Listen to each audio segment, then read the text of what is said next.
Magandang hapon po sa ating lahat. Narito ang weather update sa araw ng Lunes, December 30, 2024. Kung makikita po natin, meron tayong mga weather systems currently na nakakaapekto dito sa ating bansa. Unahin na po natin itong northeast monsoon natin na nakakaapekto dito sa may northern Luzon. Dahil po dito asahan natin makakaranas na maulap na papawirin na may mga pag-ulan.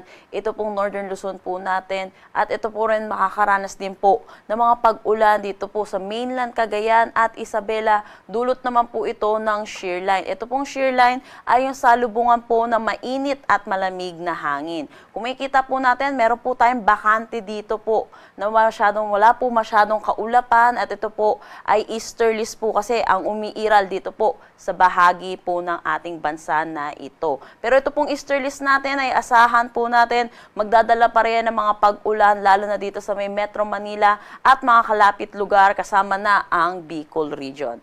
Samantala, Intertropical Convergence Zone or ITCZ ay umiiral pa rin dito sa may Palawan, Visayas at Mindanao. Dahil po dito asahan pa rin natin, makakaranas pa rin ng maulap na papawirin na may mga kalat-kalat na pag-ulan dito sa may Palawan, kabuuan ng Visayas at eastern section po ng Mindanao.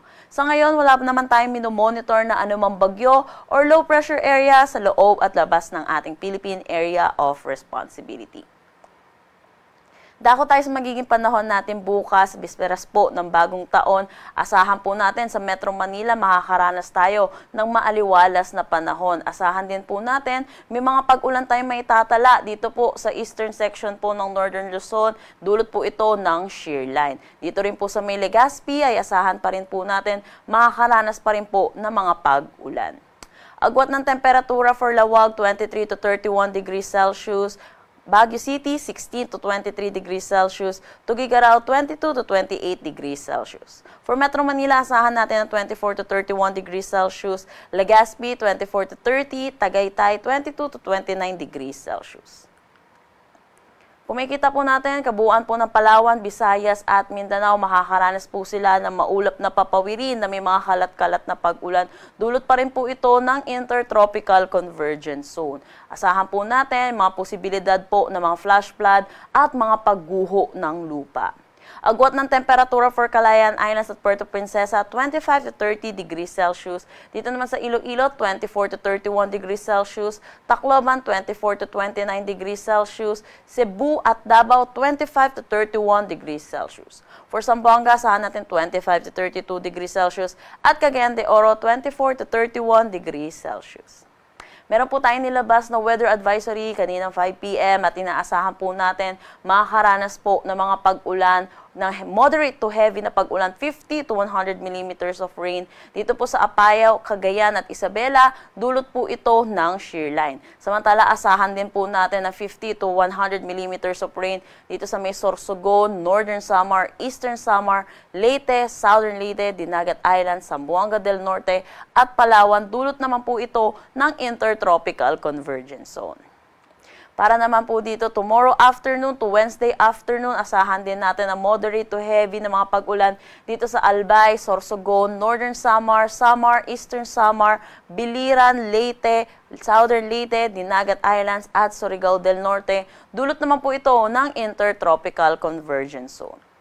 Makikita natin by January 2, mababawasan na po yung mga areas natin na makakaranas na moderate to heavy na pag-ulan. Dito na lamang po ito sa Albay, Sorsogon, Northern Samar at Eastern Samar. Dulot po ito pa rin ng Intertropical Convergence Zone. Sa ngayon, meron tayong nakataas na gale warning dito sa coastal waters ng Batanes, Cagayan kasama na ang Babuyan Islands, Isabela, northern coast ng Ilocos Norte. Kaya pinapaalalahanan po natin ang mga kababayan po natin na delikado po pumalawat sa mga nasabing seaboards po natin. Para naman sa magiging panahon natin sa Wednesday, Thursday, or Friday, sa susunod na 3 araw, sa mga piling syudad po natin, kung makikita natin, Metro Manila at Baguio City, bahagya hanggang sa maulap na papawirin na may mga isolated light rains or isolated rain showers at mga localized thunderstorm ang ating aasahan. Dulot po ito rin sa Metro Manila ng pag-angat po ng pag-angat po netong shear line po natin at ng northeast monsoon, kaya makakaranas tayo na maaliwalas na panahon at easterlies ang iiral sa atin.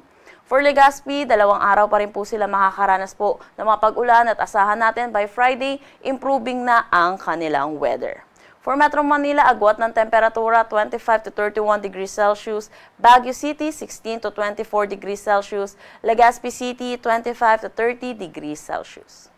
Para naman po sa Visayas, makikita natin may mga pag-ulan pa rin tayo mararanasan by Wednesday, araw po ng bagong taon po natin. Pero by Thursday at Friday, kung makikita natin, improving na ang kanilang weather. Metro Cebu, agwat ng temperatura 25 to 32 degrees Celsius, Iloilo City 24 to 32 degrees Celsius, Tacloban City 25 to 31 degrees Celsius. Para naman sa Mindanao, kung makikita natin Metro Davao, asahan pa rin natin may mga pag-ulan silang mararanasan dito po sa araw ng bagong taon. Pero sa Cagayan de Oro, Zamboanga City, throughout the 3-day, magiging maaliwalas ang kanilang panahon. Agwat ng temperatura for Metro Davao, 24 to 32 degrees Celsius, Cagayan de Oro, 24 to 32 degrees Celsius, at Zamboanga, 24 to 33 degrees Celsius. Ang sunset mamaya ay 5:37 p.m. at ang sunrise bukas ay 6:20 a.m. Para sa